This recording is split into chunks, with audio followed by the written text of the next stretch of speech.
Esto pasó en 2016 y realmente no estábamos pensando hacer una película sobre el caso de Cintia, sino acerca de... Yo me basé en una nota el semanario Z que escribió Saúl Ramírez, donde él hace como un relato de 5 casos de feminicidio que ocurrieron en Tijuana, todos en septiembre. Yo no había leído algo así antes y fue algo que pues, me llamó la atención, ¿no? Como inmediatamente y que me alarmó, ¿no? Sobre todo. Y a partir del texto fue que yo contacté a Saúl para proponerle un proyecto alrededor del tema del feminicidio. La intención en ese momento era como tratar de abordar eh, casi todos los casos o los que más se pudieran, ¿no? Y él me comentó de entrada que Arcelia, la madre de Cintia, pues estaba como muy inconforme con los medios porque pues nadie sabía, ¿no? Que habían matado a su hija. Ella decía, pues si la gente no se entera de esto, pues menos, ¿no? Vamos a dar con el responsable. Entonces contactamos a Arcelia después de este primer encuentro en donde ya eh, nos cuenta como toda la historia y todo el trasfondo de lo que había y de su sospecha.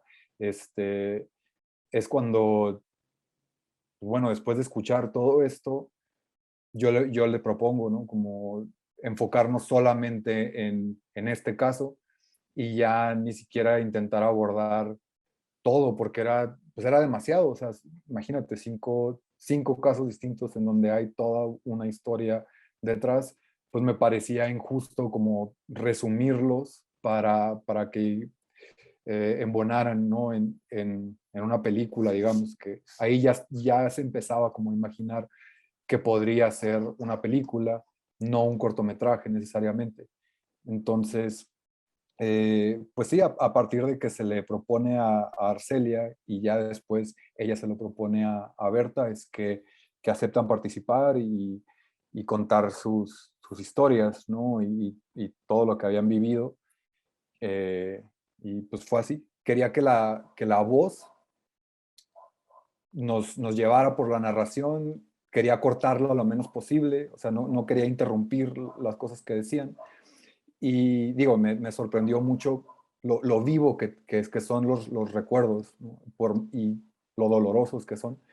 Entonces, ahí fue donde yo quise mezclar el entorno con las historias, porque me parece que no solamente son historias, digamos, de ellas dos, ¿no? Sino son historias de todas las mujeres de esa comunidad y seguramente de México. Entonces, así fue como, o sea, esta mezcla de que las voces estuvieran ahí con nosotros, como si estuvieran al lado de nosotros, pues, ¿no?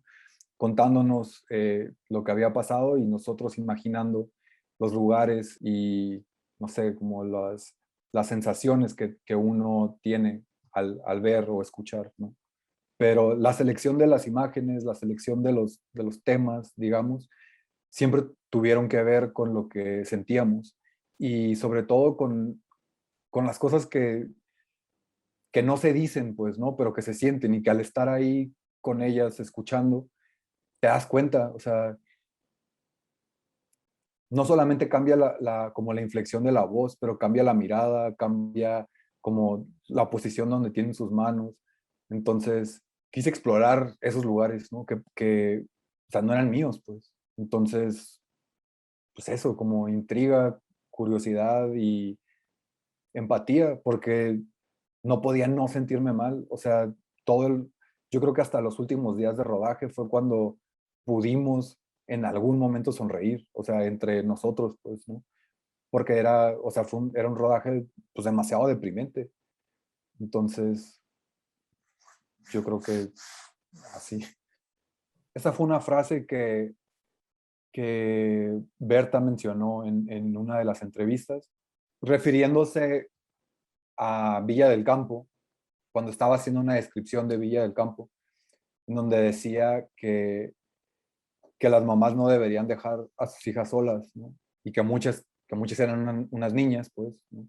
Y que no las deberían de dejar solas, o sea, como el andar ahí por la calle, eh, pues porque es muy peligroso. Entonces, a partir de esa reflexión que ella hace fue que a mí, no sé, como para mí embonó el llamarla así, porque, pues digo, a pesar de que sí, Cintia era una mujer adulta, o sea, tenía 19 años, Arcelia misma la describe como alguien con miedo, alguien que siempre se iba como fijando de quién estaba alrededor, que le agarraba la mano a su mamá. O sea, se comportaba como niña, pero porque el entorno la obligaba, pues, ¿no? Entonces, ¿no? De ahí salió como el título.